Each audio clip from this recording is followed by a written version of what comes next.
नमस्कार भाई और बहनों, आप देख रहे हैं यूट्यूब चैनल परवरिश विद प्रभा सिंह।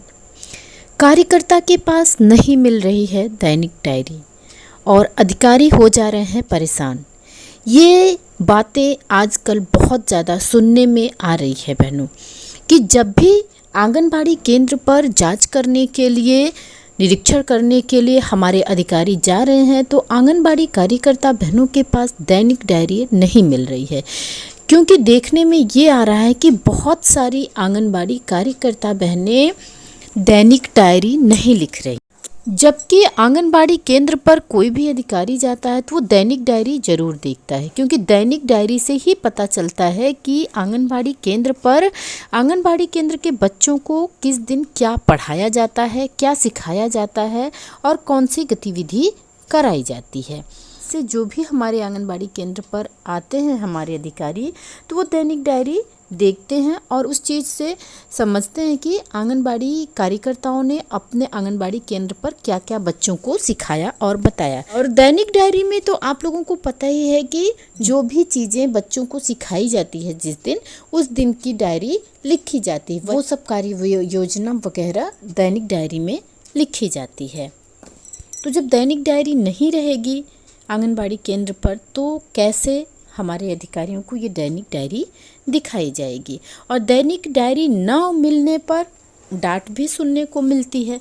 तो ये सब चीज़ें सामने आ रही हैं बहनों। तो इसका मतलब ये हो जाता है कि हमारी बहुत सी बहनें दैनिक डायरी नहीं लिख रही हैं। तो दैनिक डायरी न लिखने का एक तरह से ये भी कारण हो सकता है कि बहुत सी बहनों को गतिविधि की कार्य पुस्तिका नहीं मिली है, गतिविधि कैलेंडर नहीं मिला है, या बहुत पहले ही मिला था तो बहुत सी बहनों के पास ये गतिविधि कैलेंडर नहीं है। ऐसी स्थिति में दैनिक डायरी लिखी भी जाए तो कैसे लिखी जाए, रोज़ की रोज़ दैनिक डायरी में क्या लिखना है, ये मैं आप लोगों को अपने वीडियो के माध्यम से अवगत कराती रहूं।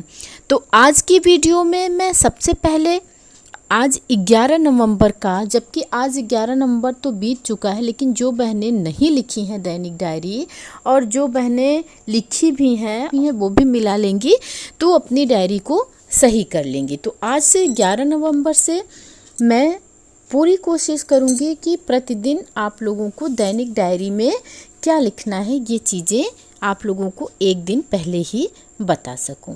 11 नवंबर को दैनिक डायरी में क्या लिखना है इस विषय में गतिविधि कैलेंडर द्वारा आप लोगों को अवगत कराती हूँ। सबसे पहले तो बहनों, अपने आंगनबाड़ी केंद्र पर आप समय से 15 मिनट पहले पहुँचें, तभी चीज़ों को ठीक किया जा सकता है। सर्वप्रथम केंद्र की साफ सफाई सहायिका द्वारा करवाएं।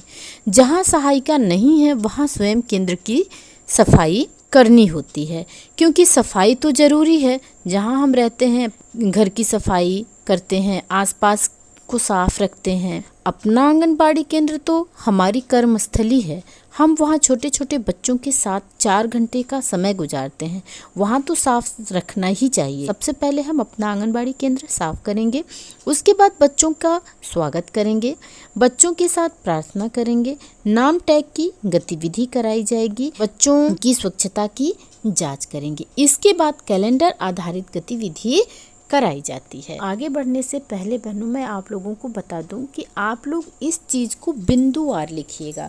जैसे कि सर्वप्रथम आंगनबाड़ी केंद्र की साफ सफाई की गई, बच्चों का स्वागत किया गया, नाम टैग की गतिविधि कराई गई, स्वच्छता की जांच कराई गई, कैलेंडर आधारित गतिविधि कराई गई। कैलेंडर आधारित गतिविधि में बच्चों को दिन और तारीख के नाम याद कराने होते हैं, तो ये सब चीज़ें होती हैं। नाम टैग की गतिविधि भी कराई जाती है। और उसके बाद आपको बता दूं कि एक दिन में 5 चक्रों की गतिविधि कराई जाती है आंगनबाड़ी केंद्र पर। तो आइए सबसे पहले हम जानते हैं प्रथम चक्र का समय आधे घंटे का होता है और प्रथम चक्र में थीम आधारित चर्चा की जाती है। तो बहनों, आज की थीम आधारित चर्चा का विषय है आपका पसंदीदा त्यौहार, राष्ट्रीय पर्व। तो हमें इस बात पर बच्चों के साथ चर्चा करनी है। तो उसके बाद आती है दूसरे चक्र की गतिविधि, जिसका नाम है निर्देशित गतिविधि और स्वतंत्र खेल। इस गतिविधि में बच्चों को 2 समूहों में कर लिया जाता है। 3 से 5 वर्ष के बच्चों को अलग और 5 से 6 वर्ष के बच्चों को अलग। तो जब हम 3 से 5 वर्ष के बच्चों को स्वतंत्र खेल कराते हैं, तब हम 5 से 6 वर्ष के बच्चों को गतिविधि कराते हैं। इसी तरह से इसी क्रम में तब और 3 से 5 वर्ष के बच्चों को हम स्वतंत्र खेल करने के लिए छोड़ देंगे और 5 से 6 वर्ष के बच्चों को हल्का भारी वस्तुओं का ज्ञान कराएंगे और उसके बाद इन बच्चों को स्वतंत्र खेल करने के लिए छोड़ेंगे बहनों। और उस तरफ जो हमारे 3 से 5 वर्ष के बच्चे स्वतंत्र खेल खेल रहे थे, उन बच्चों को अब हम गतिविधि कराएंगे और उनको गतिविधि कराएंगे अलग क्या है, तीसरा स्तर।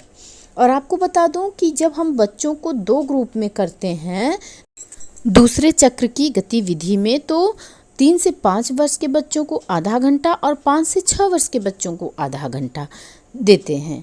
तो सब मिलाकर दूसरे चक्र की गतिविधि 1 घंटे की होती है बहनों। उसके बाद आती है बारी तीसरे चक्र की, जो कि अंदर और बाहर का खेल होता है, जिसमें हम बाजार जाएंगे, एक्टिविटी कराई जाएगी जिसका समय 30 मिनट का होता है। और उसके बाद आती है चौथे चक्र की गतिविधि का समय, जिसका नाम है विद्यालय प्रस्तुति एवं रचनात्मक कार्य। इसका भी समय बहनों 30 मिनट का ही होता है। इसमें भी हमें बच्चों को 2 समूहों में कर लेना है। 3 से 5 वर्ष का एक अलग ग्रुप बनाना है और 5 से 6 वर्ष के बच्चों का एक अलग ग्रुप बनाना है। 3 से 5 वर्ष के बच्चों को हमें रचनात्मक कार्य ओरिगामी का करना सिखाना है और 5 से 6 वर्ष के बच्चों को हमें हिंदी अक्षरों को लिखना, बिंदुओं को जोड़ना, च और ब सिखाना है। और उसके बाद आती है हमारे 5वें चक्र की गतिविधि, जो कि दिन की अंतिम गतिविधि होती है, जिसका नाम है कहानी व कविता का समय और जिसका समय होता है आधे घंटे का। आज हमें बच्चों को कहानी की किताब से चींची चिड़िया की कहानी सुनानी है। अगर आपको कहानी याद है तो आप बच्चों को कहानी मौखिक भी सुना सकते हैं। तो बहनों, ये रही 11 नवंबर दिन सोमवार की गतिविधि, जो कि आंगनबाड़ी केंद्र पर कराने के साथ साथ दैनिक डायरी में भी लिखना बेहद ज़रूरी है। बहनों, अगर आपने दैनिक डायरी नहीं बनाई है तो आज ही तुरंत दैनिक डायरी आप लोग भी बना लीजिए।